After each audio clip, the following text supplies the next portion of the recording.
Lakle lakle Inspector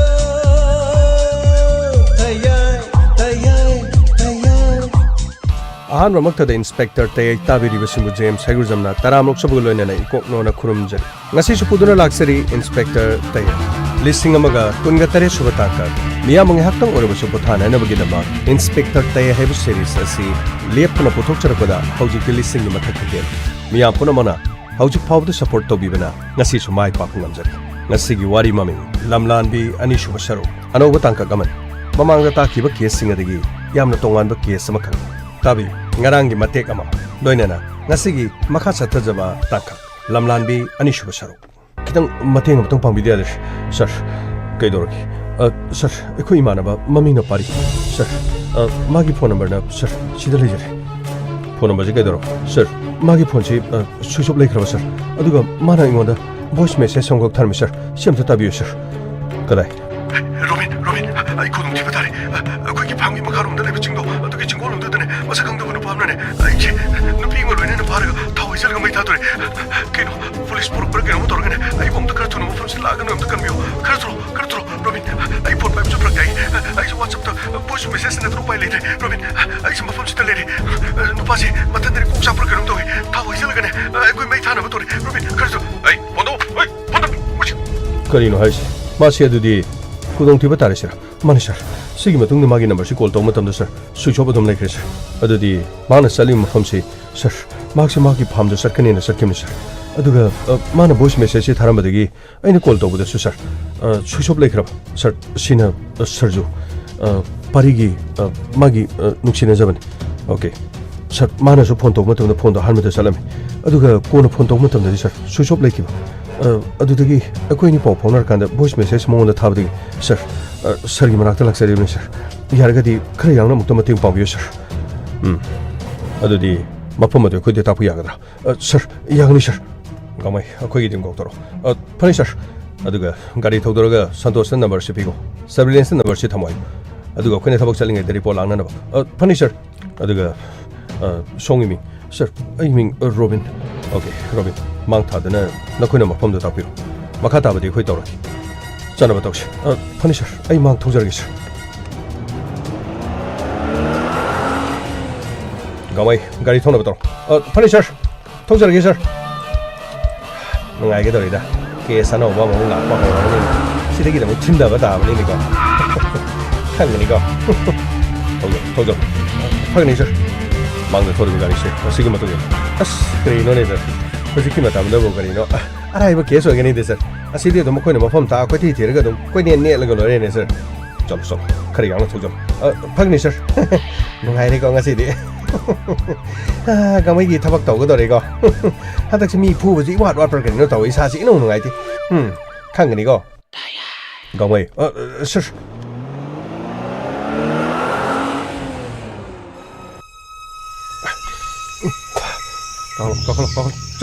chalo Kudu, sing matak si pukal isi bo, kari dogo dino sir. Ay, mapa masih pore isi, lu nesana pajana tambi gena poro kali na tene. Sing tak tak thawai na pukal isi, yung, sing kong mayas dan lehori gari si na koi nasi kamne ramni na horen,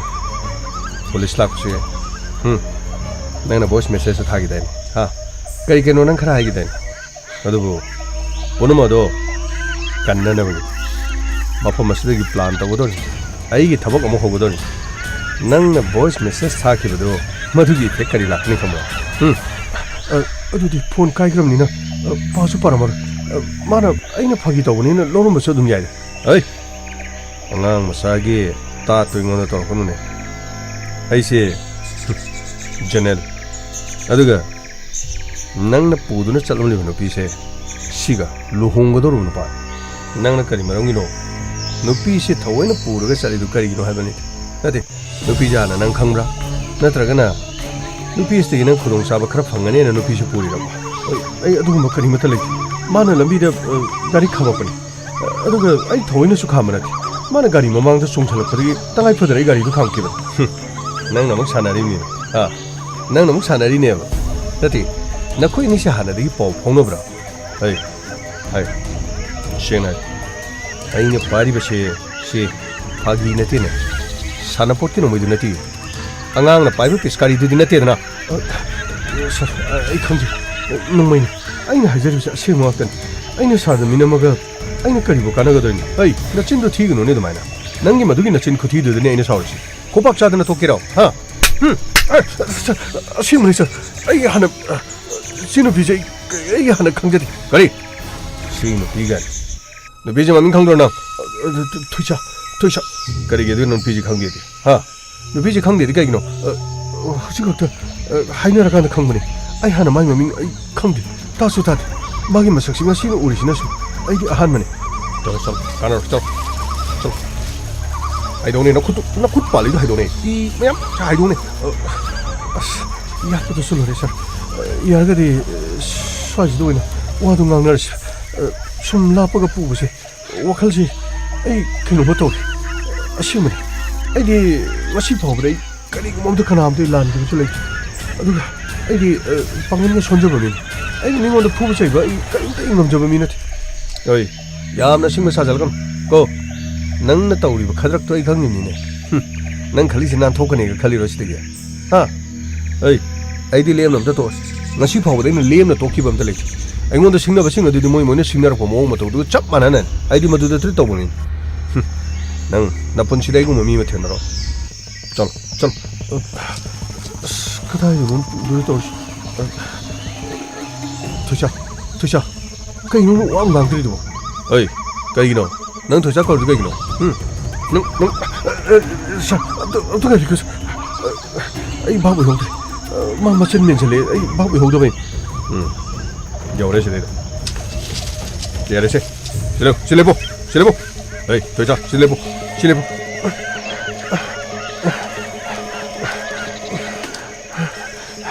와버리네. 낭냉 모두 완기래.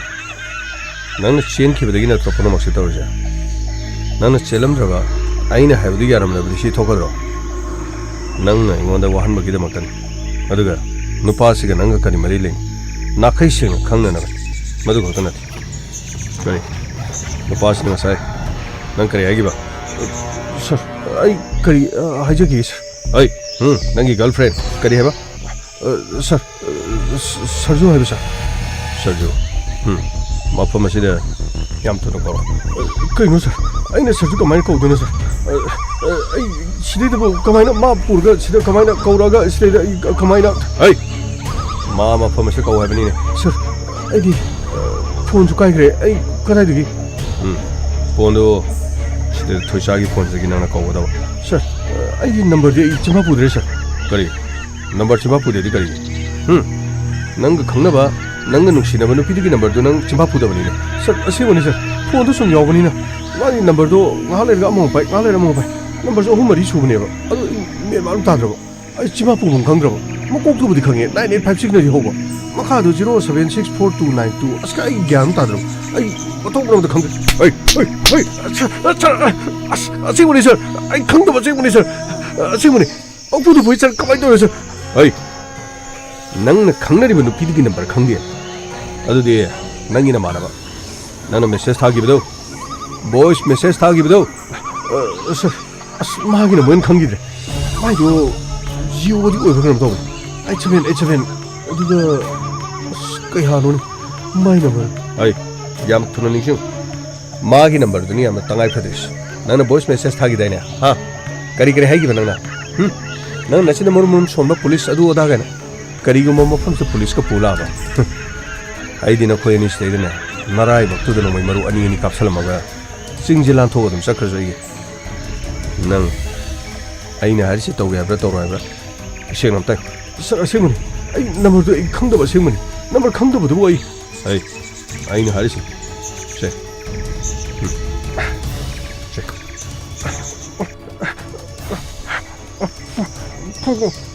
खोगो आई फोलोगे नंगी phone थाजलक्तना नंग phone मक्से नंग थोली नथ्रो नुचिनो से रोमांचनो sir वारमनी sir मचिनो ngसाइदि रोमांच किसले sir I नंग मिनुसियाम लेब्रो नंग मिनुसियाम लेब्रो sir ꯈꯪꯗ꯭ꯔꯦꯅ ꯀꯔꯤꯅꯣ ꯋꯥꯗ ꯉꯥꯡꯕꯁꯨ ꯌꯥꯗ꯭ꯔꯦ ꯃꯅꯤꯡ ꯃꯃꯥꯡꯁꯨ ꯄꯨꯡꯊꯠ ꯊꯠꯂꯦ ꯀꯔꯤ ꯍꯥꯏꯗꯧꯅꯣꯁꯨ ꯈꯪꯗ꯭ꯔꯦ ꯑꯩ ꯁꯤ ꯄꯥꯏꯌꯨ ꯁꯤ ꯄꯥꯏꯌꯨ ꯁꯥꯔ ꯁꯤ ꯀꯔꯤꯅꯣ ꯇꯧꯖꯗꯣꯏꯁꯤ ꯅꯪꯒꯤ ꯁꯥꯏꯗꯣ ꯑꯗꯩꯗ ꯁꯤꯗꯩꯗ ꯐꯣꯟ ꯇꯧ ꯑꯗꯨꯒ ꯅꯪꯅ ꯍꯥꯏ ꯅꯪ ꯃꯐꯝ ꯑꯁꯤꯗ ꯂꯥꯛꯇꯕ ꯌꯥꯗꯦ ꯍꯥꯏꯗꯅ ꯅꯪꯅ ꯍꯥꯏꯒꯗꯕ ꯁꯥꯔ ꯇꯁꯦꯡꯕꯅꯤ ꯁꯔꯖꯨꯒ ꯑꯩꯒꯁꯦ ꯋꯥꯔꯧꯅꯕꯅꯦꯕ ꯃꯥꯒ ꯑꯩꯒ ꯋꯥꯔꯧꯅꯕꯗꯒꯤ ꯑꯩꯁꯦ ꯃꯥ ꯊꯦꯝꯅꯅꯕꯅ ꯑꯩ ꯐꯥꯝꯗ ꯑꯩ ꯌꯦꯟ ꯀꯣꯏꯂꯔ ꯂꯧꯒꯦꯅ ꯂꯥꯛꯄꯅꯦꯕ ꯁꯥꯔ ꯑꯗꯨꯒ ꯂꯝꯕꯤꯗ ꯁꯤ ꯁꯥꯔꯒꯤ ꯂꯣꯏꯅꯕꯤꯁꯦ ꯑꯩꯒꯤ ꯂꯣꯏꯅꯕꯤ ꯍꯥꯏꯒꯅꯨꯅꯦ ꯑꯩꯒꯤ ꯒꯔꯜꯐ꯭ꯔꯦꯟ ꯍꯥꯏꯕꯅꯦ ꯁꯥꯔꯒꯤ ꯒꯔꯜꯐ꯭ꯔꯦꯟꯁꯦ ꯃꯥꯁꯦ ꯑꯁꯤꯗ ꯊꯦꯡꯅꯕꯅꯦꯕ ꯑꯩ ꯁꯥꯔ ꯑꯩ ꯁꯣꯏꯈ꯭ꯔꯦ ꯃꯇꯨꯡ ꯃꯅꯥꯎ ꯂꯝꯕꯤꯗ ꯑꯩ ꯒꯥꯔꯤꯒ ꯈꯥꯝꯕ ꯈꯣꯠꯄꯗ ꯑꯩ ꯀꯅꯥꯃꯇ ꯑꯩ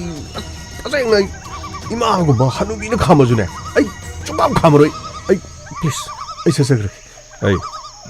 ꯅꯪꯅ ꯑꯩꯁꯤ ꯐꯥꯒꯤ ꯐꯥꯔꯥꯡꯗꯧ ꯈꯟꯕ꯭ꯔꯥꯕ ꯅꯪꯅ ꯑꯩꯒꯤ ꯅꯨꯄꯤꯁꯤ ꯒꯥꯔꯤ ꯃꯅꯨꯡꯗ ꯍꯥꯞꯄꯒ ꯀꯣꯏꯊꯧ ꯊꯧꯔꯒ ꯄꯨꯔꯦ ꯑꯩꯅ ꯈꯥꯝꯃꯨ ꯍꯥꯏꯕꯁꯨ ꯌꯥꯗꯦ ꯅꯪꯅ ꯒꯥꯔꯤ ꯁꯨꯝ ꯊꯧꯔꯒ ꯆꯠꯈ꯭ꯔꯒ ꯅꯠꯇꯦ ꯅꯪꯒꯤ ꯒꯥꯔꯤꯁꯤ ꯁꯣꯔꯣꯛ ꯃꯇꯥꯏꯗ ꯄꯩꯁꯤꯜꯂꯝꯗ꯭ꯔꯗꯤ ꯅꯪ ꯑꯗꯨꯝ ꯊꯧꯈꯤꯅꯤ ꯍꯧꯖꯤꯛꯁꯨ ꯑꯩ ꯂꯦꯝꯅ ꯇꯣꯛꯀꯅꯦꯅ ꯈꯟꯕ꯭ꯔꯥꯕ ꯊꯣꯏꯁꯥꯅꯁꯨ ꯑꯁꯦꯡꯕ ꯍꯥꯏꯗꯣꯛꯇꯦ ꯊꯣꯏꯁꯥꯅ ꯑꯩꯉꯣꯟꯗꯒꯤ ꯂꯥꯞꯊꯣꯛꯅꯤꯡꯕꯒꯤ ꯃꯔꯝꯁꯦ ꯅꯪ ꯂꯩꯕꯒꯤ ꯁꯣꯏꯗꯅ ꯑꯣꯏꯔꯝꯃꯤ ꯑꯗꯨ ꯑꯣꯏꯕ ꯇꯥꯔꯕꯗꯤ ꯅꯪꯒꯤ ꯅꯨꯡꯁꯤꯅꯕꯤꯗꯣ ꯃꯥꯡꯁꯤꯗ ꯀꯧꯔꯣ ꯀꯣꯝꯄ꯭ꯔꯣꯃꯥꯏꯁ ꯇꯧꯅꯤ ꯀꯔꯤꯒꯨꯝꯕ ꯅꯪꯅ ꯃꯗꯨ ꯌꯥꯗꯕ ꯇꯥꯔꯗꯤ ꯅꯈꯣꯏ ꯑꯅꯤ ꯃꯐꯝꯁꯤꯗ ꯑꯗꯨꯝ ꯂꯣꯏꯔꯦ ꯎꯔꯕ꯭ꯔꯁꯦ ꯁꯤ ꯎꯔꯕ ꯌꯦꯡꯉꯨꯁꯦ ꯎꯖꯔꯦ ꯁꯤ ꯀꯩꯅꯣ ꯊꯥꯎ ꯄꯦꯇ꯭ꯔꯣꯜꯒꯤ ꯌꯥꯝꯅ ꯂꯤꯇꯔ 5 ꯑꯣꯏꯔ ꯃꯥꯜꯂꯦ ꯅꯈꯣꯏ ꯑꯅꯤꯃ ꯇꯨꯝꯅꯕ ꯃꯩ ꯆꯥꯛꯄꯗꯤ ꯂꯤꯇꯔ 5ꯁꯦ ꯌꯥꯝꯅ ꯃꯔꯥꯡ ꯀꯥꯏꯅ ꯂꯦꯡꯕꯅꯤ ꯀꯔꯤꯝ ꯈꯜꯂꯨ ꯌꯥꯝꯅ ꯌꯥꯡꯅ ꯅꯪ ꯅꯨꯄꯤꯗꯨ ꯀꯧ ꯃꯐꯝ ꯑꯁꯤꯗ ꯂꯥꯛꯑꯣ ꯍꯥꯏꯌꯨ ꯋꯥ ꯂꯣꯏꯁꯤꯟꯅꯁꯤ ꯁꯥꯔ ꯑꯗꯨ ꯀꯃꯥꯏꯅ ꯌꯥꯗꯣꯏꯅꯣ ꯑꯩꯅ ꯆꯤꯡꯗ ꯀꯃꯥꯏꯅ ꯁꯤꯗ ꯂꯥꯛꯎꯅ ꯑꯩꯅ ꯃꯥꯁꯦ ꯀꯧꯗꯣꯏꯅꯣ ꯈ꯭ꯋꯥꯏꯗꯒꯤ ꯃꯔꯨꯑꯣꯏꯕꯁꯦ ꯑꯩꯅ ꯃꯥꯒꯤ ꯅꯝꯕꯔ ꯈꯪꯗꯕꯁꯦ ꯑꯩꯅ ꯀꯔꯝꯍꯥꯏꯅ ꯀꯧꯗꯣꯏꯅꯣꯕ ꯁꯥꯔ ꯍꯥꯠꯀꯦꯒ ꯁꯥꯔꯅ ꯍꯥꯠꯇꯣꯛꯄꯤꯔꯣ ꯁꯥꯔ ꯑꯩ ꯀꯔꯤ ꯍꯥꯏꯗꯣꯏꯅꯣ ꯈꯪꯗ꯭ꯔꯦ ꯁꯥꯔ ꯑꯁꯦꯡꯕꯅꯤ ꯑꯩꯅ ꯍꯥꯏꯖꯔꯤꯁꯦ ꯁꯥꯔ ꯆꯤꯡꯊꯛꯁꯤꯗ ꯄꯨꯔꯒꯕꯨ ꯅꯣꯡꯃꯩ ꯅꯝꯃꯒ ꯊꯥꯎ ꯍꯩꯖꯤꯜꯂ ꯃꯩ ꯊꯥꯅꯤ ꯁꯥꯔꯅ ꯍꯥꯏꯅꯤꯡꯕ ꯇꯧꯅꯤꯡꯕ ꯇꯧꯔꯣ ꯃꯗꯨ ꯌꯥꯗ꯭ꯔꯗꯤ ꯁꯥꯔ ꯍꯥꯠꯇꯣꯛꯎꯔꯗꯤ ꯁꯥꯔ ꯍꯥꯠꯇꯣꯛꯄꯤꯔꯣ ꯑꯩ ꯁꯤꯔꯒꯦ ꯅꯪ ꯁꯤꯔꯒꯦ ꯁꯤꯅꯤꯅꯦ ꯅꯪ ꯌꯥꯝ ꯁꯤꯅꯤꯡꯉꯕꯣ ꯑꯩꯅ ꯍꯥꯏꯕꯁꯤ ꯅꯪ ꯁꯨꯡꯊꯥ ꯊꯥꯖꯗꯕꯒꯤ ꯃꯑꯣꯡꯅꯤ ꯅꯪꯁꯤ ꯌꯥꯝꯅ ꯅꯪ ꯑꯩꯅ ꯍꯥꯏꯔꯤꯁꯤ ꯐꯥꯒꯤ ꯐꯔꯥꯡꯗꯧꯅ ꯈꯟꯕꯒꯤ ꯋꯥꯅꯦꯕ ꯐꯔꯦꯅꯦ ꯗꯣꯔꯒ ꯑꯩ ꯍꯧꯅꯕꯤꯗꯣ ꯇꯧꯕ ꯇꯥꯔꯦ ꯅꯪ ꯋꯥꯔꯧꯅꯨꯀꯣ ꯁꯥꯔ ꯀꯔꯤꯅꯣ ꯇꯧꯕꯤꯗꯣꯏꯁꯦ ꯁꯥꯔ ꯀꯩꯁꯨ ꯈꯜꯂꯨ ꯅꯪ ꯑꯃ ꯍꯥꯠꯄꯗꯤ ꯏꯔꯥꯏ ꯂꯥꯏ ꯑꯗꯨ ꯃꯐꯝ ꯑꯁꯤꯗ ꯅꯣꯡꯃꯩ ꯊꯥꯡ ꯀꯥꯞꯈꯤꯕ ꯃꯇꯝꯗ ꯑꯀꯣꯏꯕꯁꯤꯗ ꯂꯩꯔꯤꯕ ꯃꯤꯁꯤꯡ ꯅꯣꯡꯃꯩ ꯃꯈꯣꯟ ꯇꯥꯈ꯭ꯔꯦ ꯍꯥꯏꯗꯅ ꯃꯐꯝ ꯑꯁꯤꯗ ꯂꯥꯛꯅꯕꯁꯨ ꯌꯥꯏ ꯃꯗꯨꯅ ꯍꯣꯔꯦꯟ ꯂꯥꯁ ꯁꯤꯟꯗ ꯇꯧꯔꯛ ꯍꯧꯖꯤꯛꯀꯤꯗꯤ ꯑꯩꯅ ꯀꯧꯔꯨ ꯍꯥꯏꯕ ꯅꯨꯄꯤꯁꯤ ꯅꯪꯅ ꯀꯧꯕ ꯌꯥꯗ꯭ꯔꯦ ꯁꯥꯔ ꯑꯁꯦꯡꯕꯅꯤ ꯁꯥꯔ ꯑꯩ ꯅꯝꯕꯔꯗꯨ ꯁꯦꯡꯅ ꯈꯪꯗꯕꯅꯤ ꯅꯝꯕꯔ ꯈꯪꯗꯗꯤ ꯅꯪꯒꯤ ꯅꯃꯥꯟꯅꯕ ꯅꯪꯅ ꯚꯣꯏꯁ ꯃꯦꯁꯦꯖ ꯊꯥꯈꯤꯕꯗꯣ ꯁꯥꯔ ꯃꯥꯅ ꯍꯦꯟꯅ ꯈꯪꯖꯈꯤꯗ꯭ꯔꯦ ꯁꯥꯔ ꯑꯁꯦꯡꯕꯅꯤ ꯁꯥꯔ ꯑꯩꯅ ꯍꯥꯏꯖꯦ ꯃꯁꯤ ꯎꯁꯤꯠꯇꯤꯅꯦꯕ ꯁꯥꯔ ꯀꯧꯈꯤꯔꯣ ꯁꯥꯔ ꯑꯁꯦꯡꯕꯅꯤ ꯁꯥꯔ ꯀꯧꯈꯤꯔꯣ ꯅꯪꯒꯤ ꯁꯔꯖꯨ ꯅꯪꯒ ꯈꯪꯅꯕꯤ ꯅꯪꯒ ꯅꯨꯡꯁꯤꯅꯕꯤ ꯁꯥꯔ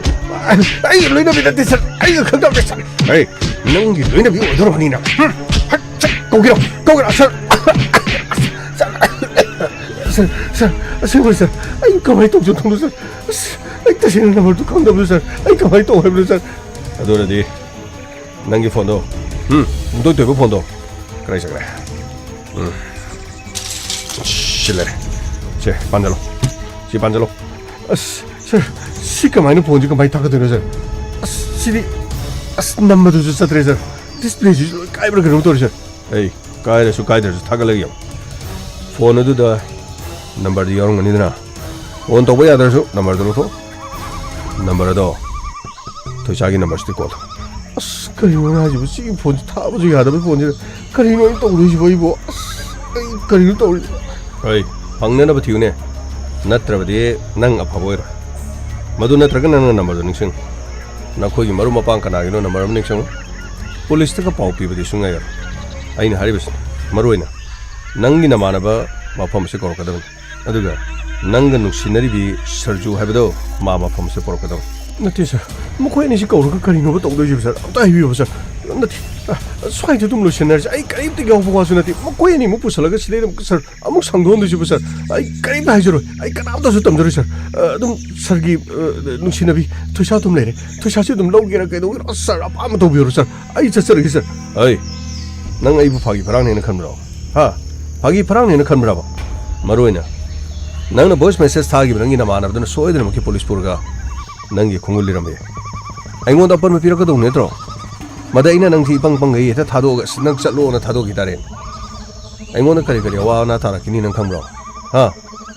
ꯅꯪꯁꯦ ꯑꯩꯒꯤ ꯈꯨꯠꯂꯥꯏ ꯑꯣꯏꯅ ꯁꯤꯖꯤꯟꯅꯒꯗꯕꯅꯤ ꯑꯁ ꯁꯔ ꯑꯩ ꯇꯁꯦꯡꯅ ꯏꯃꯥꯟꯅꯕꯗꯨꯅ ꯍꯥꯏꯈ꯭ꯔꯦ ꯄꯨꯂꯤꯁ ꯂꯥꯛꯑꯁꯨ ꯑꯩ ꯄꯨꯂꯤꯁ ꯂꯥꯛꯑꯅꯨ ꯑꯃ ꯇꯧ ꯑꯩ ꯂꯣꯏ ꯍꯥꯏꯈ꯭ꯔꯒꯦꯕ ꯑꯩꯅ ꯁꯨꯝ ꯚꯣꯏꯁ ꯃꯦꯁꯦꯖꯇ ꯑꯩ ꯁꯨꯝ ꯍꯥꯏꯈꯤꯕ ꯋꯥꯅꯤ ꯑꯩꯈꯣꯏ ꯏꯃꯥꯟꯅꯕꯗꯨ ꯄꯨꯂꯤꯁꯀ ꯑꯗꯨ ꯑꯁ ꯃꯥꯅ ꯀꯃꯥꯏꯅ ꯀꯧꯕ ꯀꯩꯗꯧꯕ ꯑꯝꯇ ꯈꯪꯉꯣꯏꯕ ꯁꯔ ꯑꯩꯅ ꯁꯨꯝ ꯀꯨꯏꯅ ꯁ꯭ꯋꯥꯏ ꯁꯨꯝ ꯄꯟꯗ ꯂꯩꯔꯗꯤ ꯁꯔ ꯁꯣꯏꯗꯅꯃꯛꯀꯤ ꯈꯨꯗꯣꯡꯊꯤꯕ ꯊꯣꯛꯂꯛꯄꯁꯨ ꯌꯥꯏꯕ ꯁꯔ ꯍꯣꯏ ꯄꯨꯂꯤꯁ ꯇꯥꯛꯑꯦ ꯈꯜꯂꯣ ꯑꯃ ꯇꯧꯔꯦ ꯈꯜꯂꯣ ꯑꯗꯣ ꯑꯩ ꯀꯣꯛ ꯊꯥꯗꯣꯛꯈ꯭ꯔꯗꯤ ꯄꯨꯂꯤꯁꯇꯨ ꯀꯩꯁꯨ ꯇꯥꯛꯑꯔꯣꯏꯕ ꯅꯆꯤꯟꯗꯣ ꯊꯤꯅꯨꯅꯦ ꯅꯆꯤꯟꯗꯣ ꯊꯤꯕꯗꯨꯗꯅꯦꯕ ꯑꯩꯅ ꯅꯪꯒ ꯊꯣꯏꯁꯥꯒ ꯀꯔꯤ ꯃꯔꯤ ꯂꯩꯅꯩ ꯅꯨꯄꯤꯗꯨꯗꯒꯤ ꯁꯣꯁꯦꯡꯕ ꯈꯪꯒꯅꯤ ꯀꯔꯤꯒꯨꯝꯕ ꯂꯩꯅꯔꯝꯃꯒꯅ ꯅꯪꯒꯤ ꯅꯨꯄꯤꯗꯣ ꯑꯗꯨꯒ ꯑꯩꯅ ꯈꯪꯅꯔꯤꯕꯁꯤꯒ ꯋꯥꯅꯕ ꯇꯥꯔꯦꯗꯅ ꯑꯁ ꯀꯩꯅꯣ ꯁꯔ ꯁꯔꯅ ꯍꯥꯏꯗꯨꯕꯣ ꯑꯩ ꯇꯨꯃꯤꯟ ꯂꯩꯌꯨ ꯍꯥꯏꯗꯤ ꯇꯨꯃꯤꯟ ꯂꯩꯌꯨ ꯎꯆꯦꯛꯁꯤꯡꯁꯤꯅ ꯃꯔꯣꯜ ꯑꯃ ꯂꯥꯡꯕꯅꯦ ꯅꯣꯡꯃꯩꯁꯤꯃ ꯀꯥꯞꯄꯒ ꯇꯥꯟꯗ꯭ꯔꯗꯤ ꯌꯥꯔꯣꯏ ꯑꯁ ꯁꯔ ꯀꯩꯅꯣ ꯇꯧꯕꯤꯌꯨ ꯁꯔ ꯑꯩ ꯇꯨꯃꯤꯟ ꯂꯩꯌꯨ ꯂꯣꯏꯅ ꯄꯥꯏꯈ꯭ꯔꯦꯅ ꯁꯦ ꯂꯥꯡꯕꯗ ꯇꯥꯅꯤꯡꯗꯦ ꯀꯣꯛ ꯆꯤꯛꯏ ꯑꯩ ꯁꯠ ꯊꯤꯌꯣ ꯑꯩꯅ ꯍꯥꯏꯔꯤꯕꯁꯤꯅꯤ ꯅꯪꯒꯤ ꯐꯣꯟꯗꯣ ꯊꯥꯒꯠꯂꯒ ꯁꯠ ꯊꯤꯗ꯭ꯔꯕ ꯅꯪ ꯑꯐꯕ ꯁꯔ ꯑꯁ ꯀꯔꯤꯅꯣ ꯇꯧꯔꯤꯁꯤꯕꯣ ꯑꯩ ꯅꯪ ꯑꯁꯦꯡꯕ ꯍꯥꯏꯔꯣꯏꯗ꯭ꯔꯥ ꯇꯣꯏꯆꯥ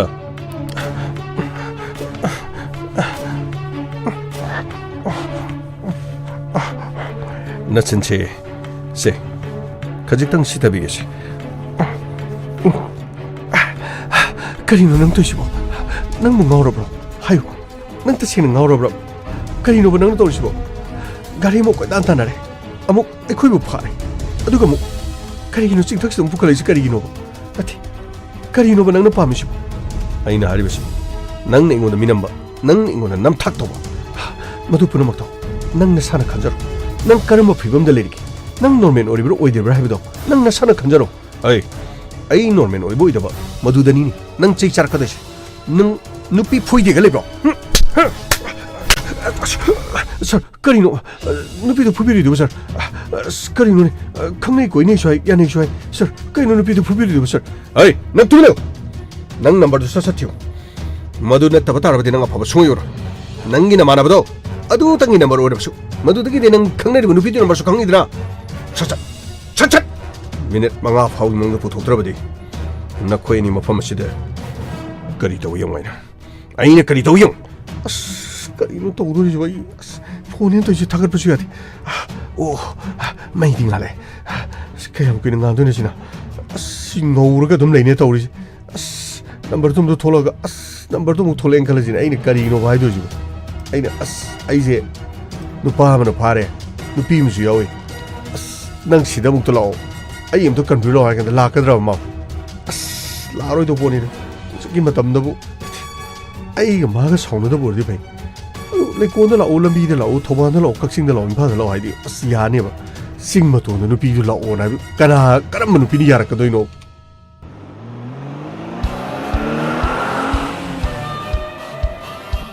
ꯑꯁ ꯀꯔꯤꯅꯣ ꯃꯈꯣꯏ ꯒꯥꯔꯤꯁꯤꯁꯨ ꯑꯗꯨꯝ ꯌꯥꯡꯅ ꯑꯗꯨꯝ ꯊꯧꯏꯅꯦ ꯁꯔ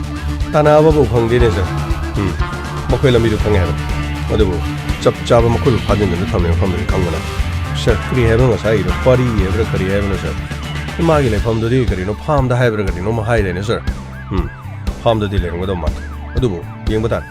ꯐꯥꯝꯗ ꯐꯥꯖꯤꯟꯗꯨꯅ ꯊꯝꯂꯤꯕ꯭ꯔꯥ ꯅꯠꯇ꯭ꯔꯒ ꯀꯔꯝꯕ ꯃꯐꯝꯗ ꯐꯥꯗꯨꯅ ꯊꯝꯃꯤ ꯍꯥꯏꯕꯗꯨ ꯌꯦꯡꯕ ꯇꯥꯏ ꯑꯣ ꯐꯒꯅꯤ ꯁꯔ ꯊꯧꯖꯜꯂꯣ ꯐꯅꯤ ꯁꯔ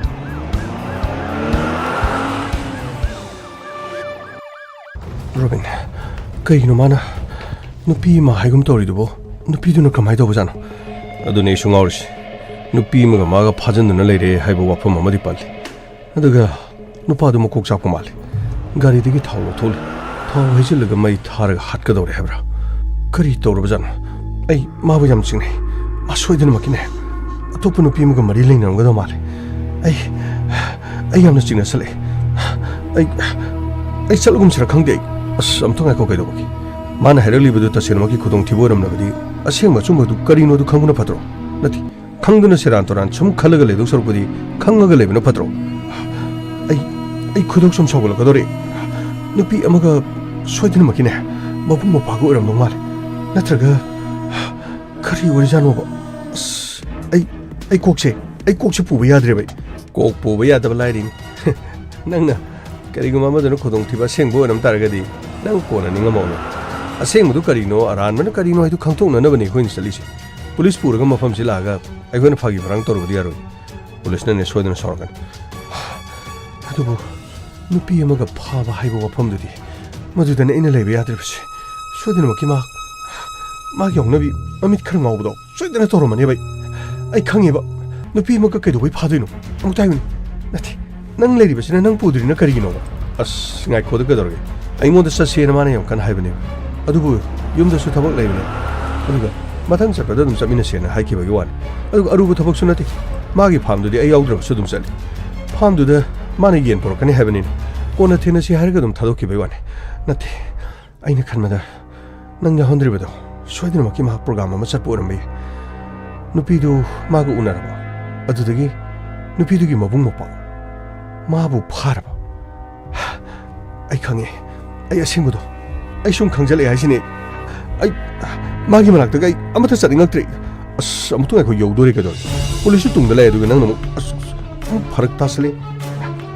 ꯑꯩ ꯈꯨꯗꯧ ꯁꯨꯝ ꯁꯧꯒꯠꯂꯦ ꯅꯨꯄꯤꯒ ꯀꯔꯤꯒꯤ ꯐꯥꯒꯗꯣꯏꯅꯣ ꯁꯤꯅꯦ ꯑꯩꯅ ꯈꯜꯂꯤꯁꯦ ꯑꯗꯨ ꯌꯥꯔꯦ ꯀꯩꯗꯧꯒꯦ ꯒꯥꯔꯤꯒꯁꯦ ꯊꯧꯐꯝ ꯃꯐꯝ ꯈꯪꯗꯦ ꯑꯝꯇꯪ ꯉꯥꯏꯈꯣ ꯀꯩꯗꯧꯒꯦ ꯅꯠꯇꯦ ꯀꯔꯤꯅꯣ ꯑꯁꯦꯡꯕꯗꯨ ꯈꯪꯕꯅ ꯐꯠꯇ꯭ꯔꯣ ꯁꯦꯔꯥꯟ ꯇꯨꯔꯥꯟ ꯇꯧꯔꯒꯅꯦ ꯀꯥꯟꯅꯗꯕ ꯋꯥꯅꯤꯁꯦ ꯁꯦ ꯄꯨꯂꯤꯁ ꯂꯥꯛꯑꯒ ꯈꯪꯒꯗꯧꯅꯤꯁꯦ ꯑꯗ ꯌꯧꯗꯣꯔꯦꯗꯅ ꯆꯪꯉꯒ ꯌꯦꯡꯉꯨꯈꯤꯁꯦꯕ ꯐꯩ ꯀꯔꯤꯒꯨꯝꯕ ꯅꯨꯄꯤꯗꯨꯒ ꯃꯥꯒ ꯃꯔꯤ ꯂꯩꯅꯔꯝꯗ꯭ꯔꯕꯗꯤ ꯐꯩ ꯅꯨꯄꯤꯗꯨꯒ ꯃꯔꯤ ꯂꯩꯅꯔꯝꯂꯕ ꯑꯩ ꯀꯩꯗꯧ ꯌꯦꯡꯉꯣ ꯃꯥꯒꯤ ꯃꯃꯥꯡꯗ ꯑꯩ ꯁꯤꯒꯗꯕꯅꯦ ꯑꯩ ꯑꯁ ꯑꯝꯇ ꯉꯥꯏꯈꯣꯗ ꯅꯪꯁꯨ ꯑꯃꯨꯛꯇ ꯇꯞꯊꯣꯛ ꯅꯈꯣꯏ ꯑꯅꯤꯁꯦ ꯄꯪꯁꯥꯎꯗ ꯁꯥꯎꯅꯩ ꯅꯪꯅ ꯍꯟꯕ꯭ꯔꯥ ꯍꯟꯗꯦ ꯃꯥꯅ ꯍꯟꯕ꯭ꯔꯥ ꯍꯟꯗꯦ ꯈꯨꯗꯣꯡ ꯆꯥꯗꯕ ꯑꯃꯗꯤ ꯁꯣꯏ ꯂꯩꯔꯝꯒꯅꯦꯕ ꯂꯥꯛꯁꯦ ꯌꯧꯁꯪꯒꯗꯧꯔꯦ ꯃꯥꯏ ꯐꯥꯝꯖꯥꯅ ꯌꯧꯁꯜꯂꯒꯅꯦ ꯀꯩꯅꯣ ꯌꯦꯡꯉꯁꯤ ꯄꯨꯂꯤꯁꯁꯨ ꯌꯥꯎꯔꯤꯗꯅ ꯀꯔꯤꯅꯣꯗꯨ ꯈꯪꯉꯒ ꯂꯥꯛ ꯒꯥꯔꯤꯕꯨ ꯈꯥꯝꯕ ꯎꯗꯦꯅꯦ ꯇꯧꯔꯤꯁꯦ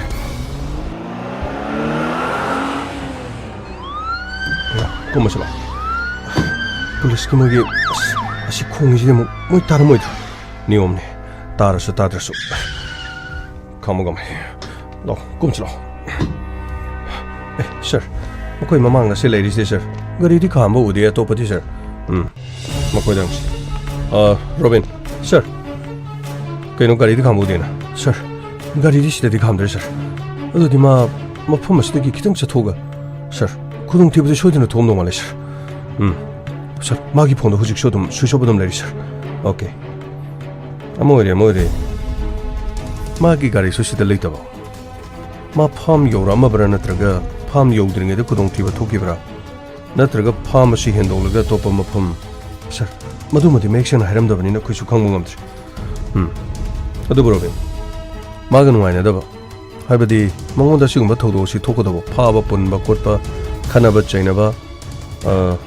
ꯁꯔꯖꯨ ꯁꯥꯔ ꯅꯈꯣꯏꯒꯤ ꯏꯃꯨꯡ ꯃꯅꯨꯡꯒ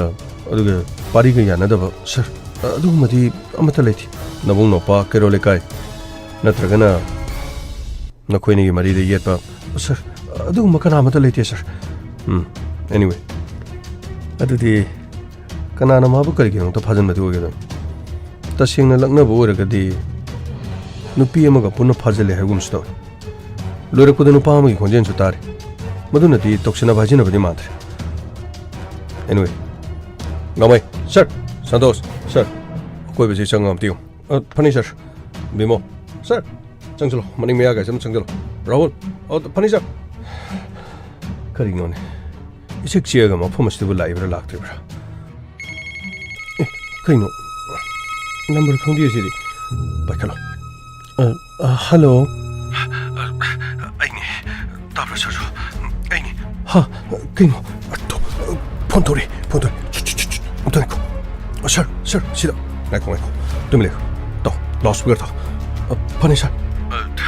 ꯑꯩ ꯔꯣꯕꯤꯟꯒꯤ ꯅꯝꯕꯔꯁꯨ ꯈꯪꯗ꯭ꯔꯕ ꯁꯤꯒꯤ ꯅꯝꯕꯔꯁꯦ ꯑꯩꯒ ꯄꯨꯟꯅ ꯐꯥꯃꯤꯟꯅꯕ ꯊꯣꯏꯁꯥ ꯀꯧꯕ ꯅꯨꯄꯤ ꯑꯃꯒꯤ ꯃꯥꯒꯤ ꯅꯝꯕꯔꯅꯤ ꯀꯩꯅꯣ ꯍꯥꯏꯁꯤꯕꯣ ꯅꯪ ꯅꯨꯄꯤ ꯑꯃꯒ ꯐꯥꯏ ꯍꯥꯏꯁꯤꯕꯣ ꯅꯠꯇꯦ ꯅꯪ ꯅꯠꯇꯕ ꯂꯤꯆꯠ ꯆꯠꯄ꯭ꯔꯣ ꯀꯔꯤꯅꯣꯕ ꯅꯪ ꯇꯧꯏꯗꯨꯕꯣ ꯑꯝꯇ ꯉꯥꯏꯈꯣꯃꯤ ꯑꯗꯨꯒꯤ ꯋꯥ ꯅꯠꯇꯦ ꯋꯥꯔꯤꯁꯦ ꯑꯝꯇ ꯍꯥꯏꯕ ꯂꯣꯏꯈꯤ ꯅꯪꯒꯤ ꯍꯥꯟꯅ ꯁꯥꯎꯖꯜꯕꯒꯤ ꯇꯧꯅꯝꯗꯨꯒ ꯋꯥꯁꯦ ꯑꯝꯇ ꯇꯝꯕ ꯂꯣꯏꯈꯤ ꯀꯩꯗꯧꯔꯒꯦ ꯑꯝꯇ ꯉꯥꯏꯈꯣꯃꯤ ꯑꯝꯇ ꯉꯥꯏꯈꯣ ꯃꯨꯟꯅ ꯇꯥꯈꯣ ꯅꯣꯏ ꯈꯟꯅꯕꯗꯣ ꯑꯝꯇ ꯉꯥꯏꯈꯣ ꯐꯅꯤ ꯁꯥꯔ ꯍꯥꯏꯔꯛꯑꯣ ꯀꯩꯗꯧꯔꯒꯦ ꯍꯥꯏꯔꯛꯑꯣ ꯁꯨꯃꯥꯏꯅ ꯇꯧꯕꯅꯤ ꯑꯩꯁꯦ ꯁꯤꯒꯤ ꯃꯐꯝꯁꯤꯗ ꯄꯤꯔꯛꯑꯣ ꯐꯣꯟꯗ ꯄꯤꯔꯛꯑꯣ ꯆꯤꯜꯂꯣ ꯑꯩ ꯅꯨꯄꯤ ꯇꯥꯕ꯭ꯔꯥ ꯀꯅꯥ ꯑꯩ ꯅꯪ ꯄꯥꯔꯤꯒ ꯈꯪꯅꯕꯤ ꯀꯔꯤ ꯁꯔꯖꯨ ꯍꯥꯏꯕꯗꯨꯔꯣ ꯃꯥꯅꯤ ꯑꯩ ꯁꯔꯖꯨ ꯑꯩꯈꯣꯏ ꯃꯐꯝ ꯑꯃꯗ ꯂꯩ ꯑꯩꯈꯣꯏ ꯃꯐꯝꯗ ꯅꯉꯣꯟꯗ ꯁꯣꯏꯗꯅ ꯇꯥꯛꯂꯛꯀꯦ ꯑꯗꯨꯒ ꯃꯐꯝꯗꯣ ꯅꯪ ꯂꯥꯛꯀꯗꯕꯅꯤ ꯀꯩꯅꯣ ꯍꯥꯏꯁꯤꯕꯣ ꯑꯩꯗꯤ ꯀꯔꯤꯒꯤ ꯂꯥꯛꯀꯗꯧꯔꯤꯕ ꯅꯪ ꯂꯥꯛꯇ꯭ꯔꯒꯅ ꯅꯪ ꯈꯪꯅꯕ ꯅꯨꯄꯥ ꯁꯤ ꯇꯥꯔꯦꯗꯅ ꯑꯩꯅ ꯍꯥꯏꯔꯤꯕꯁꯤꯅꯤ ꯅꯪ ꯂꯥꯛꯑꯣ ꯅꯪꯒꯤ ꯅꯨꯄꯥꯁꯦ ꯀꯝꯄ꯭ꯔꯣꯃꯥꯏꯁ ꯇꯧꯅꯗꯣꯔꯤꯕ ꯑꯗꯨ ꯑꯩ ꯋꯥꯏꯒꯦ ꯅꯪꯒꯤ ꯔꯣꯕꯤꯟ ꯍꯥꯏꯕ꯭ꯔꯥ ꯀꯩꯅꯣ ꯃꯃꯥꯟꯅꯕꯗꯣ ꯑꯗꯨ ꯌꯧꯔꯛꯄꯁꯨ ꯌꯥꯅꯤ ꯑꯗꯨꯒ ꯄꯨꯂꯤꯁꯇ ꯇꯥꯕ ꯄꯨꯂꯞ ꯁꯤꯔꯦ ꯁꯤꯃꯗꯤ ꯈꯪꯉꯨ ꯍꯣꯏ ꯑꯩ ꯌꯥꯝꯅ ꯌꯥꯡꯅ ꯂꯥꯛꯅꯕ ꯑꯩ ꯍꯣꯠꯅꯖꯒꯦ ꯔꯣꯕꯤꯟꯁꯨ ꯌꯥꯎꯋꯦ ꯔꯣꯕꯤꯟꯁꯨ ꯁꯤꯗ ꯂꯩ ꯍꯥꯏꯌꯣ ꯁꯥꯔ ꯔꯣꯕꯤꯟꯒꯁꯨ ꯑꯩ ꯂꯩꯃꯤꯟꯅꯖꯩ ꯀꯔꯤ ꯔꯣꯕꯤꯟꯒ ꯂꯩꯃꯤꯟꯅꯩꯕ ꯐꯔꯦ ꯑꯗꯨꯗꯤ ꯃꯈꯣꯏ ꯃꯈꯥꯔꯣꯝ ꯄꯥꯡꯅ ꯁꯨꯝ ꯍꯥꯏꯗꯔꯛꯑꯣ ꯑꯗꯨꯒ ꯂꯝꯕꯤ ꯃꯇꯥꯏ ꯑꯃꯗ ꯒꯥꯔꯤ ꯑꯅꯤ ꯈꯥꯝꯗꯨꯅ ꯂꯩꯔꯝꯒꯅꯤ ꯒꯥꯔꯤ ꯑꯃꯗꯤ ꯄꯥꯔꯤꯒꯤ ꯒꯥꯔꯤ ꯑꯗꯨꯒ ꯃꯁꯤꯃꯗꯤ ꯈꯪꯉꯨ ꯄꯨꯂꯤꯁꯇ ꯀꯔꯤꯒꯨꯝꯕ ꯄꯥꯎ ꯄꯤꯔꯕ ꯄꯨꯂꯤꯁꯀ ꯂꯥꯛꯃꯤꯟꯅꯔꯕ ꯑꯗꯨꯝ ꯄꯥꯔꯤꯁꯦ ꯇꯠꯂꯦꯅ ꯑꯗꯨꯝ ꯈꯜꯂꯨ ꯐꯣꯟ ꯊꯝꯒꯦ hello hello hello hello phone ꯊꯝꯈ꯭ꯔꯦ ꯑꯁ ꯀꯩꯅꯣ ꯇꯧꯒꯗꯧꯔꯤꯁꯤ ꯁꯥꯔ ꯃꯁꯥꯁꯤ ꯁꯥꯏꯀꯣꯒꯤ ꯄ꯭ꯔꯣꯕ꯭ꯂꯦꯝ ꯂꯩꯕ ꯃꯤꯅꯤ ꯃꯥꯅ ꯉꯥꯡꯂꯛꯂꯤꯕ ꯃꯥꯅ ꯇꯧꯊꯣꯔꯛꯂꯤꯕ ꯊꯕꯛꯇꯣ ꯍꯧꯖꯤꯛꯀꯤ ꯃꯇꯝꯗꯕꯨ ꯃꯥꯅ ꯄꯨꯂꯤꯁꯇ ꯇꯥꯛꯀꯅꯨ ꯑꯗꯨꯒ ꯒꯥꯔꯤ ꯑꯅꯤ ꯈꯥꯝꯗꯨꯅ ꯂꯩ ꯃꯐꯝ ꯑꯗꯨꯗ ꯂꯥꯛꯑꯣ ꯍꯥꯏꯕ ꯑꯄꯪꯕ ꯋꯥꯅꯤ ꯑꯗꯨꯕꯨ ꯃꯥꯒ ꯃꯥꯟꯅꯕꯗꯤ ꯌꯥꯔꯣꯏ ꯃꯥꯒꯤ ꯑꯅꯤꯡꯕ ꯑꯄꯥꯝꯕꯗ ꯍꯦꯛꯇꯃꯛ ꯊꯕꯛ ꯈꯔ ꯇꯧꯔꯛꯄ ꯌꯥꯏ ꯃꯗꯨꯅ ꯇꯁꯦꯡꯅꯃꯛꯀꯤ ꯄꯥꯔꯤꯒꯤ ꯄꯨꯟꯁꯤꯗ ꯑꯀꯥꯏꯕ ꯑꯣꯏꯕ ꯂꯥꯛꯄꯁꯨ ꯌꯥꯏ ꯁꯥꯔ ꯑꯗꯨꯗꯤ ꯑꯩꯈꯣꯏ ꯍꯧꯖꯤꯛ ꯀꯔꯤ ꯇꯧꯒꯅꯤ ꯑꯩꯒ ꯁꯔꯖꯨꯒ ꯀꯧꯔꯤꯕꯁꯤ ꯁꯥꯔ ꯆꯠꯄꯅ ꯐꯔꯤꯕ꯭ꯔꯥ ꯅꯠꯇ꯭ꯔꯒ ꯆꯠꯇꯕꯅ ꯐꯔꯤꯕ꯭ꯔꯥ ꯆꯠꯀꯗꯕꯅꯤ ꯀꯔꯤ ꯍꯥꯏꯕ ꯁꯥꯔ ꯑꯗꯨꯗꯤ ꯃꯥꯗꯤ ꯑꯃꯨꯛ ꯐꯥꯗꯨꯅ ꯄꯨꯟꯗꯨꯅ ꯂꯩ ꯍꯥꯏꯔꯤꯕꯅꯤꯅ ꯃꯈꯨꯠꯇ ꯊꯥꯡ ꯈꯨꯠꯁꯨ ꯈꯨꯠꯂꯥꯏ ꯅꯣꯡꯃꯩ ꯀꯔꯤꯃꯇ ꯈꯜꯂꯨꯅꯨ ꯑꯩꯈꯣꯏ ꯂꯩꯔꯤꯕꯁꯤꯗꯤ ꯄ꯭ꯂꯥꯟ ꯑꯃꯒꯤ ꯃꯈꯥꯗ ꯊꯕꯛ ꯑꯁꯤ ꯇꯧꯁꯤ ꯁꯥꯔ ꯀꯔꯤ ꯄ꯭ꯂꯥꯟꯅꯣ ꯁꯥꯔ ꯍꯧꯖꯤꯛ ꯃꯥꯅ ꯒꯥꯔꯤ ꯑꯅꯤ ꯂꯝꯕꯤꯗ ꯂꯩ ꯍꯥꯏꯔꯤꯕꯗꯨꯒ ꯁꯥꯔ ꯑꯩꯈꯣꯏꯅ ꯑꯃꯨꯛ ꯀꯗꯣꯝꯗ ꯃꯗꯨꯗꯤ ꯁꯣꯏꯗꯅꯃꯛꯀꯤ ꯅꯈꯣꯏ ꯎꯔꯕꯗꯤ ꯃꯈꯣꯏꯅ ꯀꯣꯜ ꯑꯃꯨꯛ ꯇꯧꯔꯛꯀꯅꯤ ꯑꯗꯨꯒ ꯑꯩ ꯋꯥ ꯍꯥꯏꯒꯦ ꯒꯥꯔꯤ ꯈꯥꯝꯂꯤꯕ ꯃꯄꯥꯗꯨꯗ ꯅꯈꯣꯏ ꯏꯆꯝ ꯆꯝꯅ ꯑꯗꯨꯝ ꯂꯦꯞꯄꯒ ꯂꯩ ꯃꯐꯝ ꯑꯗꯨ ꯍꯦꯛ ꯌꯧꯕꯒ ꯃꯈꯣꯏ ꯀꯣꯜ ꯇꯧꯔꯛꯀꯅꯤ ꯀꯣꯜ ꯇꯧꯔꯛꯄ ꯃꯇꯝꯗ ꯅꯈꯣꯏ ꯑꯗꯨꯝ ꯆꯪꯁꯤꯜꯂꯨ ꯇꯧꯕꯗꯤ ꯃꯐꯝ ꯑꯗꯨ ꯌꯧꯅꯕ ꯍꯣꯠꯅꯕꯗ ꯃꯇꯝ ꯈꯔ ꯆꯪꯍꯜꯂꯨ ꯃꯔꯝꯗꯤ ꯅꯈꯣꯏꯒꯤ ꯃꯇꯨꯡꯗ ꯑꯩꯈꯣꯏ ꯂꯥꯛꯀꯅꯤ ꯇꯧꯕꯗꯗꯤ ꯅꯈꯣꯏ ꯆꯠꯇ꯭ꯔꯤꯉꯩꯗ ꯑꯩꯈꯣꯏ ꯍꯥꯟꯅ ꯆꯠꯇꯕ ꯌꯥꯔꯣꯏ ꯑꯩꯈꯣꯏꯅ ꯈꯣꯡꯅ ꯆꯪꯁꯤꯟꯒꯅꯤ ꯑꯗꯨꯒ ꯑꯩꯈꯣꯏ ꯃꯥꯏꯀꯩ ꯑꯅꯤ ꯍꯥꯏꯕꯗꯤ ꯒꯥꯔꯤ ꯈꯥꯝꯂꯤꯕꯗꯨꯒꯤ ꯅꯣꯡꯆꯨꯞꯀꯤ ꯁꯔꯨꯛꯂ ꯅꯣꯡꯄꯣꯛꯀꯤ ꯁꯔꯨꯛꯂ ꯑꯩꯈꯣꯏ ꯈꯪꯅꯕ ꯍꯣꯠꯅꯒꯅꯤ ꯅꯈꯣꯏꯅ ꯍꯦꯛ ꯆꯪꯈꯤꯕꯒ ꯑꯩꯈꯣꯏꯁꯨ ꯃꯐꯝ ꯑꯗꯨꯗ ꯌꯥꯝꯅ ꯌꯥꯡꯅ ꯂꯥꯛꯅꯕ ꯍꯣꯠꯅꯒꯅꯤ ꯑꯗꯨꯒ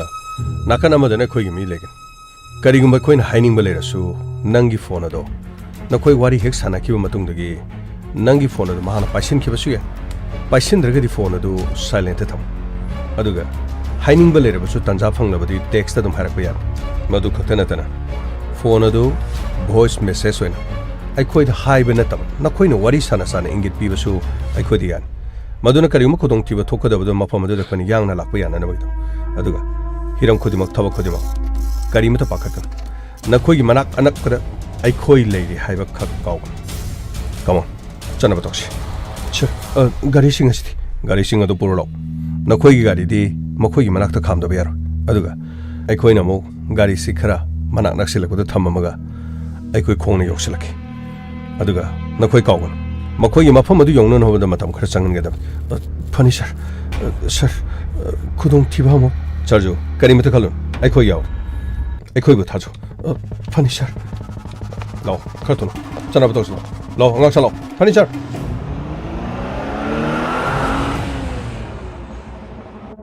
ꯁꯥꯔ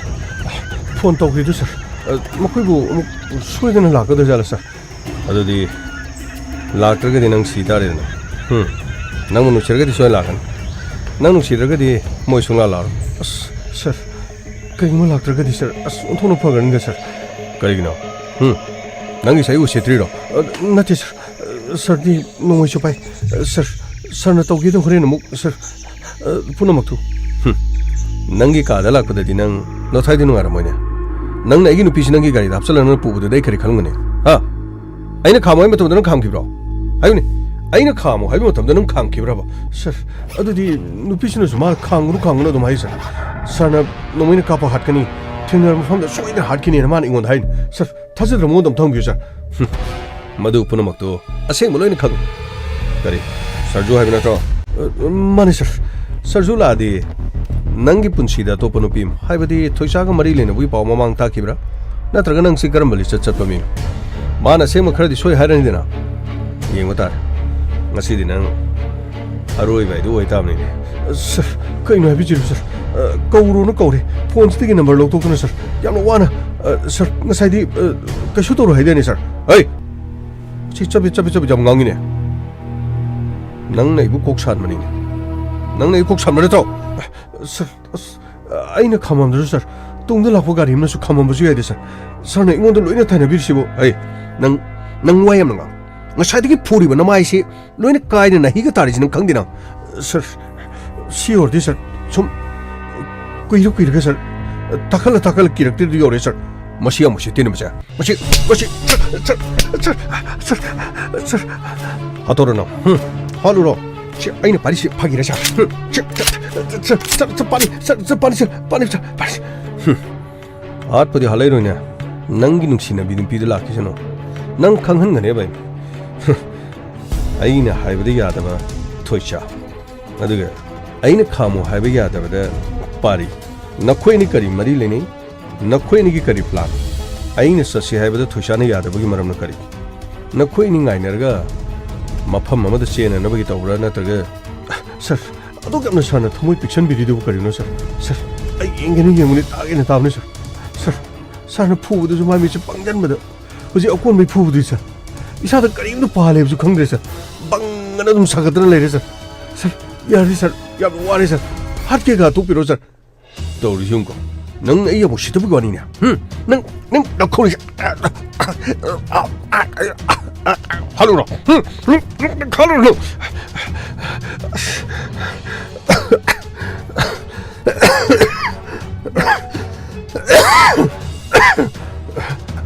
시계 또 해. Ngako, tumi leo. Aade gari ma khan.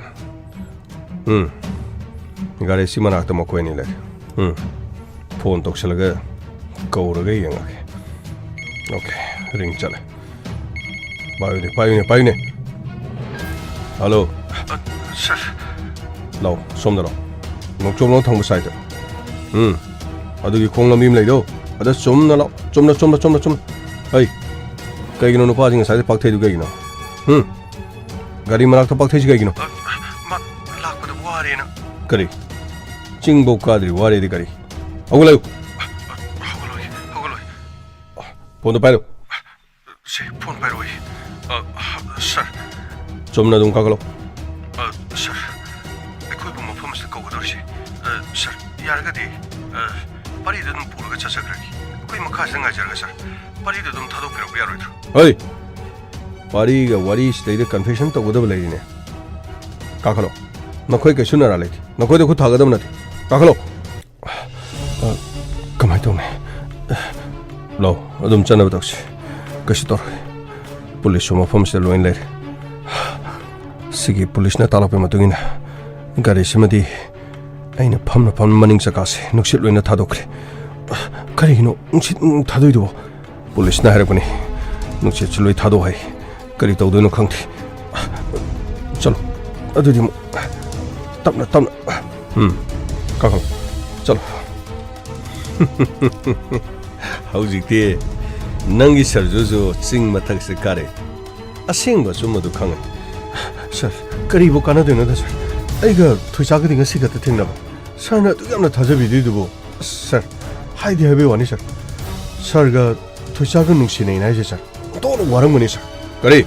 वाबदी करी सर की मरी चक्री दो सर खांगो ngam दो मादि सर आइगा मरी से सुंगलै लेने दब आइना nga खक्तंग मतिंग पांगबगी सर ना आइगा नुसिना बनु पी फावद चिंग नस तो कोखलगा सर कन्फेशन तो हंगो दोनी गाना सर की वखलोन जे असिंग ngakpai wani th ai thuisa se ngो पी रसु सर ai thuisa से ai पाम दिबा सर ai करी आइगा खंगनरि बनु पी सिबो नंग पाम देरि करी हा सर करी है वाइनो सर आइबो आई पामे है वाइनो सर आई तबले असेंग बचो मदलो इन खंगदरो नॉट फाइदु मांगिरो हा आई ने थवाइना ताजबो बिन दुगे नंग पाम दिगान नन पाम रगदि कलो बिन गाड़ी बिदा नंग हापका करिगे पुरी आइना खामो हाइबो तबदन खामद्रि मरु कइगिरो सर अदु पुरमुक्तुदे इंगोंदा ताइना बिदों नथि सर अदुंग खंगनरिबो थुसादे ताइना गदम थुसादे हानादि मरा लेरम मचिन पुंसदने ने थमिसुद्रो नंगे सिंगदो madu khangla matungda kariguma narandu leram taragadi nangi nupi gi mamangda thoisa ga mokoi ni punna thau petrol je hejalaga mokhong mukhut pulaga mai thado kodar khangabra nang ak sam dudu ga thang thobose si khangra si khangra yari sir nang ak sam jinguro si jinguro sir thobo hebdeni sir ai matu maraune sir ai amana ai tawjaroi kari matu marau tawjaroi di kari ha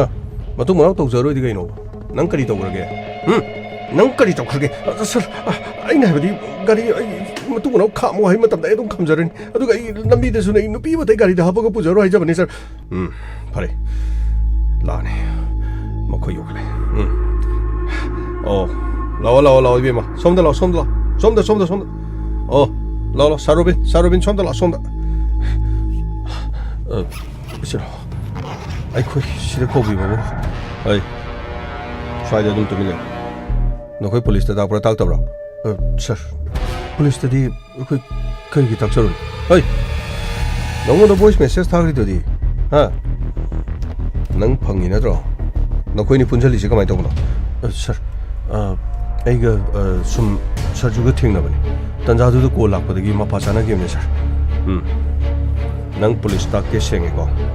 sir singune sir karingma police ta ba sida police ki he mo khon tar bana traga police amatang uraba nang loer nang tatle sir singune sir ai police ka imda takti ai yare swaide dum le adugune ai ginak swaide sangsel kine kang kurugolo sir ai gi manam ko thabigno sir 막 그림도 마디 내가 오자다 마품 쓸 거 어디게 락자리니 서 그 답이구나 서 아이 난 도밀 오네 능 꼴로 나고 타그서리 아드가 서죠 그리 마품 시대이네 거 어디 락 비버기다 ям 타그처 아이가 소마리 리네다 아이네 거 어디 능 라이세 시소 ngop은 아드가 아이가 강나리바 아이가 눈치나리바 아이가 운나시 해베 야더가네 낭기 누빠시가 가리다 셀름이바 누피세 마시쇼이 잡나가 그리노 하시보 마가 셀름이라 하시보 젠나 비와나 젠게 떠보자 가리 카마가 지도 폴리바 오르바 마천 분절리다 토이샤 아이가 보이네 잡아 아이가 눈치나 잡아 사이 마가 따로 강나 잡아 아두가 운나시 해베 마포 모두기 젠그리 chen khar ga nang inu pa sigini gari maning da madu da nappa sakre aina tanar pan khama haiba sunga yada ayo nang kali khangale siginu piji nang hanu gra ba ai di amuk to ujadri adudi pari ga maga mari lene si nang yaning bra ai di madu thajadi bo nang senge ko kari gu mari lene ma taraga di nang sopa bo nati adugu mama ta leiti makhoi ni gari da tongame habadu di ai ta singna ai ngakpa phaw maduri ngakpado ai su ngakbi ai na kham wai da kham dri bani no pi si gari di puro sen khar gesi masi hana ding mami khri gam ro masi bo kari ai lot kan si mami jam ra kai jo he mami jam ba budi nati ado masi phajabu ubi ha da bani khara budi sum ngau bani oh 아드디 구동차바 로게 떠오니 아드디 스마이 떨어시 마코이니 시야 생무시 마친나 다이렉 하이레스 마두도 하이드르가디 마코이니 시 마이 타도크라시 카이노 할시보 까마이는 마이 타도케 되노 너무도 수미나 메드나 바자부 우비야디 하레 마소 이거 우나시 하레 하토 어디 마코이니 막 로레드나 세세 라라라 아드마이나 또비로금세 करीनो दे नंगे पामना कहीं हायो सुमाइना तौरसे थुइसा से मासु मखुची थादो पिरो चसे थादो से थादो कइनो नंग तोइसिबो कइनो ब नंग तोइसिबो ए तुमिले हजि थादो बनिना अमु कइनो मा हाइजराके करीनो हायो मखुइनि से 송기 시수 파리 시수 मखुची थादो पिरो시 타도에 로이네 타도에 야래 솜세 아이디어는 각바마 파우로 거린 것봐 송기 미치다 스프레이제 찔러 나는 두부 찔러 마카롱 찔러 쨍그레 강이 나 거의 강이더라 런데 쨍그레 강이 너 거의 쨍그레 야 런데 또 쨍그레 가리 기만 하고 놈들 쨍그레 아두가 가리 지면 놈도 또 거든 가리시다 마기 가리시다 쨍그레 Kaya nutog doon siya ba? Sila-gili ka may tog doon. Pulis na hayag yung matungin na. Sila, nangyikari siya kakaro siya. Kakaro. Kaya maripulap siyang gado. Siyang gani, ako'y pulap kakakadaan. Aduga 통자 항도 kadaan. Masan sila kanina. Masan sila kumataba doon. Ako'y na songira kansi songto kadaan. Aduga masigari manungga. Siyang halaga, ako'y na tongno siyang kadaan. Lai, malay, kamay taon ni. Nung may sinakapadi kamay taon ni. Kastor, manak na po na pulis lay habi ni. Kastor. Nakoy di. Ay nawana tanaraga. Gari sige manung na nakoy kakatuno lay ram ni. Gari sige manung da kakalaga. Hujikti. Nati. Karino nakoy na torji mo. Hay. Gari, lo, sida. Hay mo, 너희 토크리네. 통도로 쏘. 아두 가리도 록독 쏘 기도. 하이. 개기노. 통로 쏠리 개기노. 하이. 록독이네. 하이. 록하이. 그 야단하네. 가리 시금도 록독 쏠가. 그래. polisi 몰라. 어떡하냐. 아이씨 온통 빵그래다. Karina sir, sarge plan theo thong na line ne toro phai re sir. Asili. Apang samu line no sing nei bu ni na phai ha ba sir. Mapang kal bu phai pai ra su. Mana to jabana ma e khoi gi lang da thu de. As thong na pen ge de sir. Sak phu bo ge sir. Ngai ko. Nung si ba gi da mak tani mana to. Ngau ri ba ni. Sir, yang ngai jare sir. Sir na khoi gi punchi kan bi ba gi da mak sir. Sir. Aiga sir juga sir. Yare, nang enggono wangangi. Kaino, hojugo enggono mo saugido. Karino da, nakoy kena wado di ngasi di kena rano da. Karino, somda no piye mamu. Sir na akoy gi punchi kam biba yam no hajare sir. Aduga ibong pari hana 타그처리.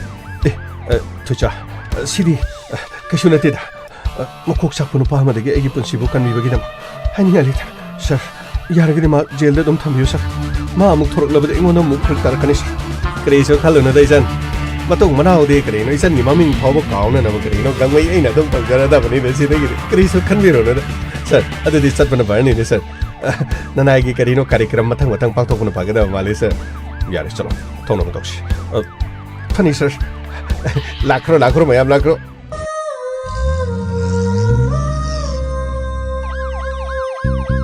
Lakle Inspector Tayay Lakle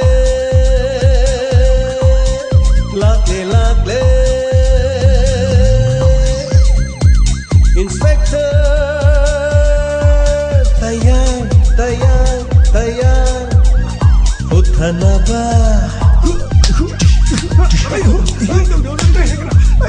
Kanbinaba. Thank you, sir. Welcome. Uthanaba. Kanbinaba. Inspector. Tayay. Lakle. Inspector. Tayay.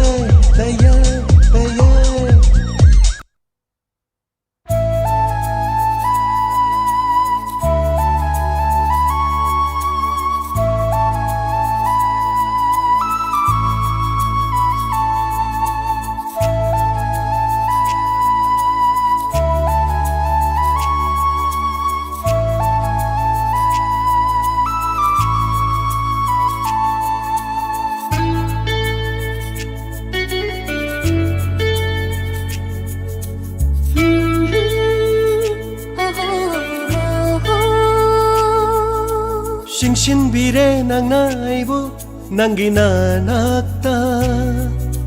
punsinbire nangi nungsi kisina singsinbire nang naibo nangi nanakta punsinbire nangi nungsi kisina aibo natanongda aibo punsigi aibo natanongda aibo punsigi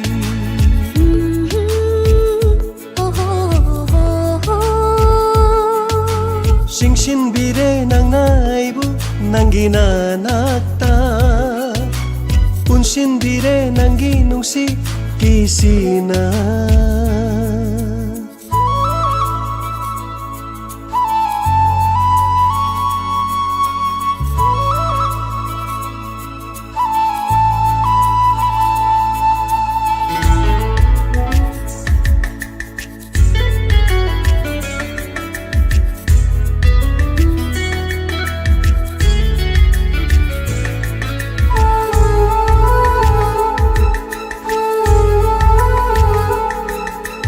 aigi thamoy laikolda shatlaro naning tamna akan banong lay laklashu ngaklage nang bu kindana ba pullage nung si kisina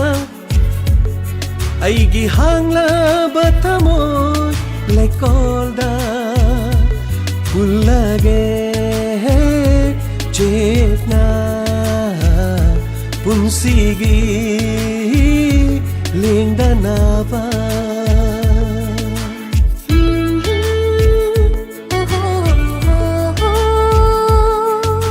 singsinbire nang naibo nangi nanakta punsinbire nangi nungsi kisina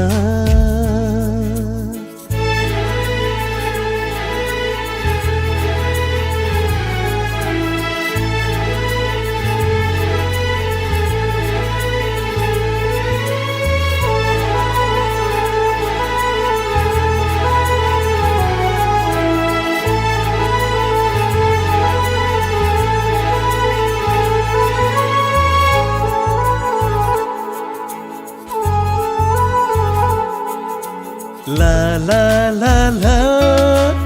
la la la la la la la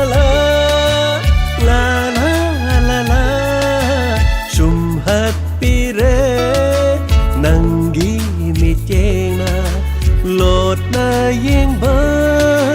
mit na duna thadok laroy nang bu punsigi oy na satlaro nang na aigi laikol sida pullage cheta punsigi lingdanaba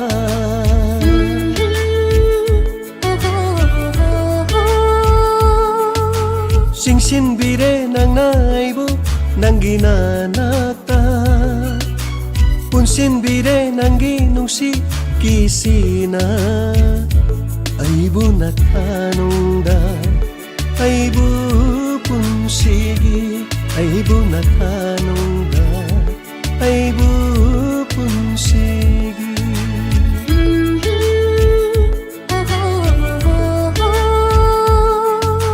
singsinbire nang naibo nangi nanakta punsinbire nangi nungsi kisina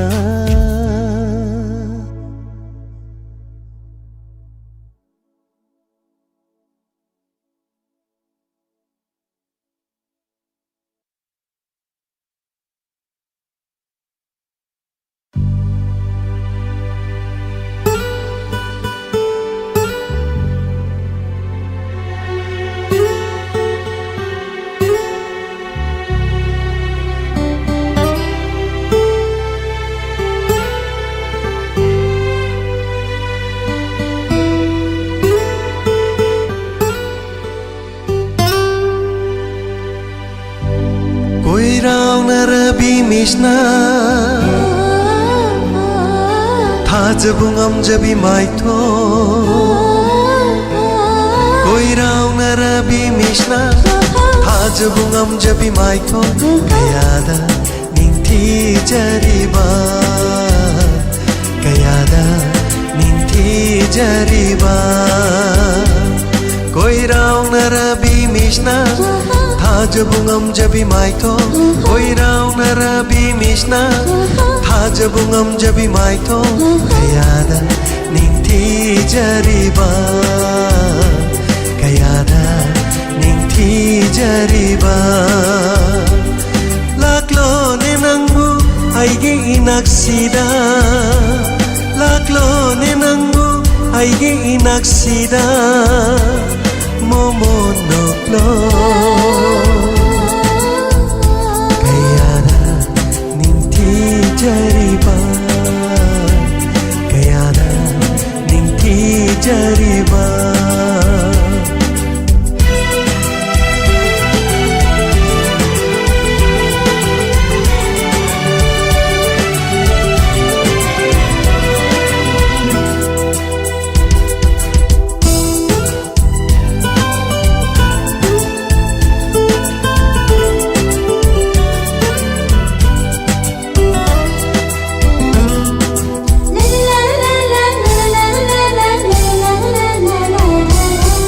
Leirang tambalgum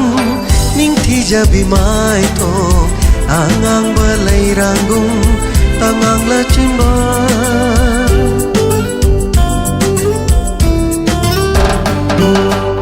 Leirang tambalgum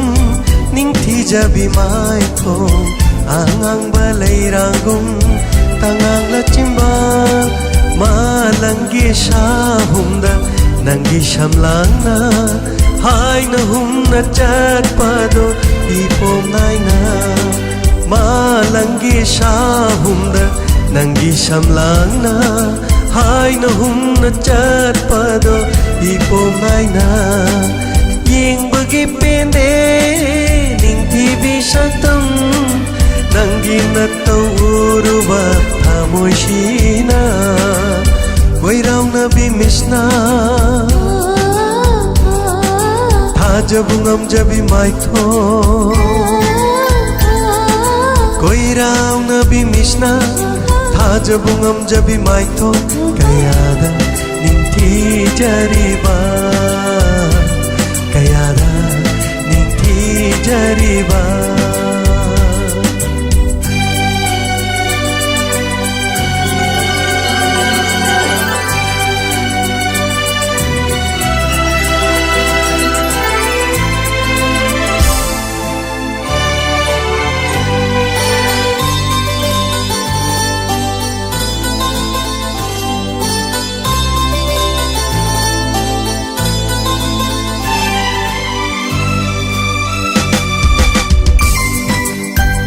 Jabase yabiradi aigi punsi she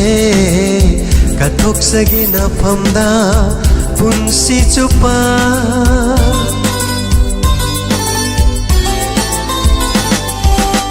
Hai jabase yabiradi aigi punsi she kathok sagi na ngonda punsi chupa manglanda shutoy na toina nang nalaktuna Wari kaya sharami inata nang na Manglanda sutoy na nang nalagto na Wari kaya sharami inata nang na Mapakudingi lecharage Nang su ay gidamata lepiyo ko Koi rao na bimisna Thajabungam jabi maitho Koi rao nabi misna Thajabungam jabi maitho Kayada ninti jariba Kayada ninti jariba Ay gida nang se oy jage Ay gida nang se oy jage La la la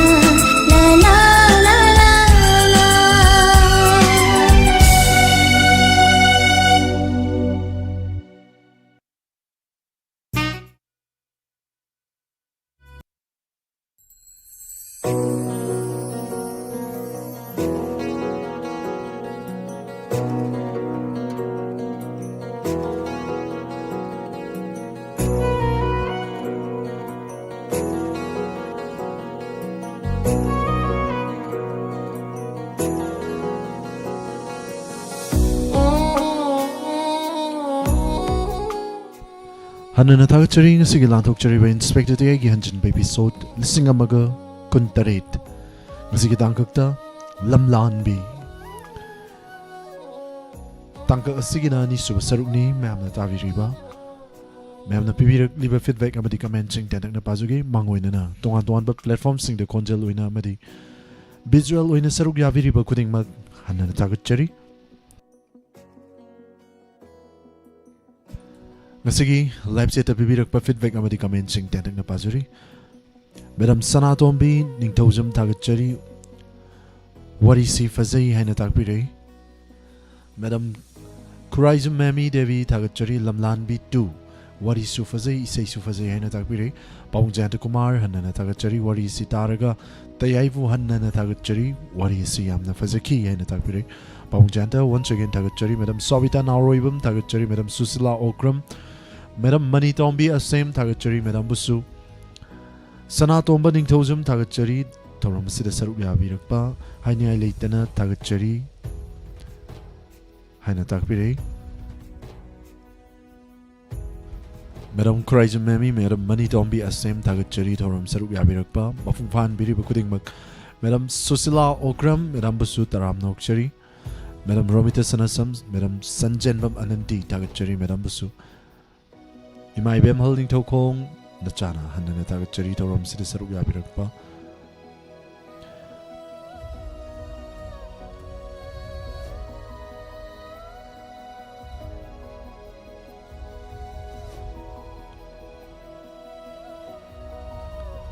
Madam Mani Tombi Asem Tagachari Lamlan bi 2 wari yamna fazai wari makangai jari haina takpirei mayam hayengi pungfam masimaktada amuk punna saruk yaminasi maka tatharakpa wari mataw karamna lamlan bi haina mingtholiba amadi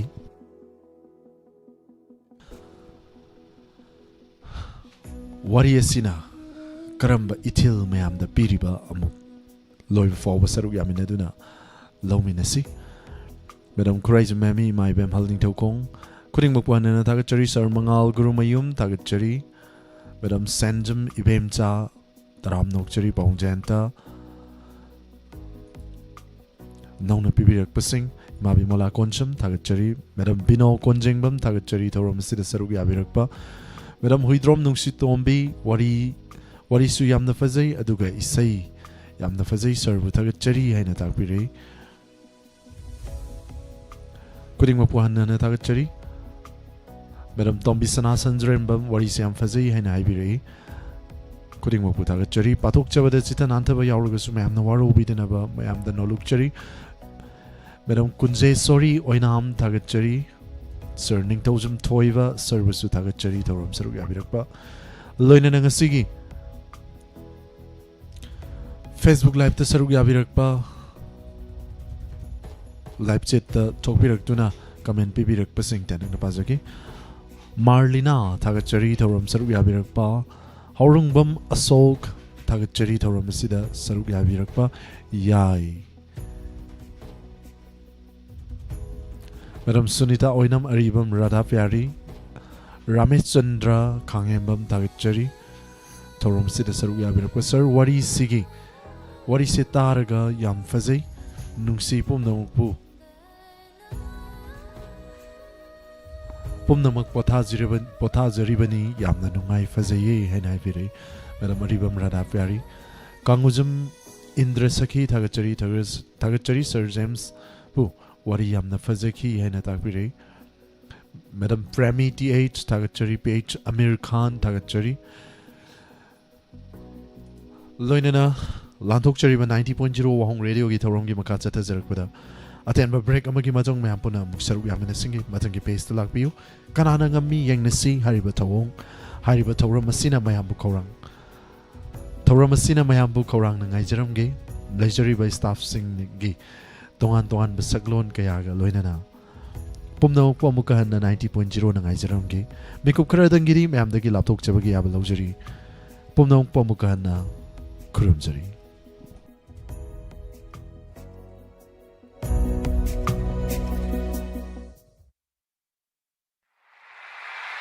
Wahong Radio!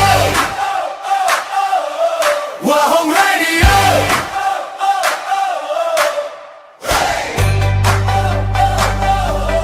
Wahong Radio! 90.0!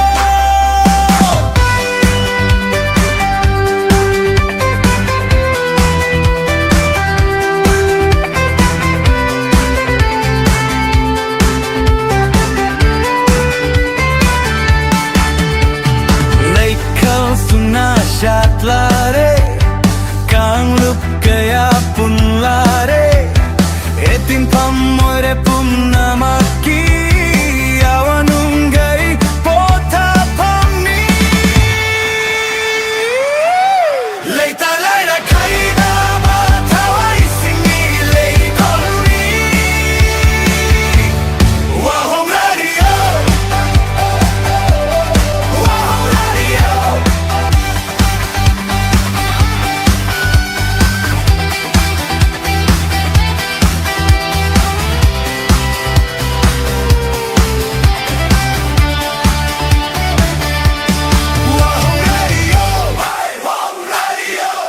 Wahong Radio,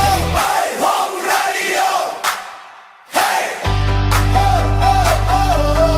Wahong Radio, 90.0.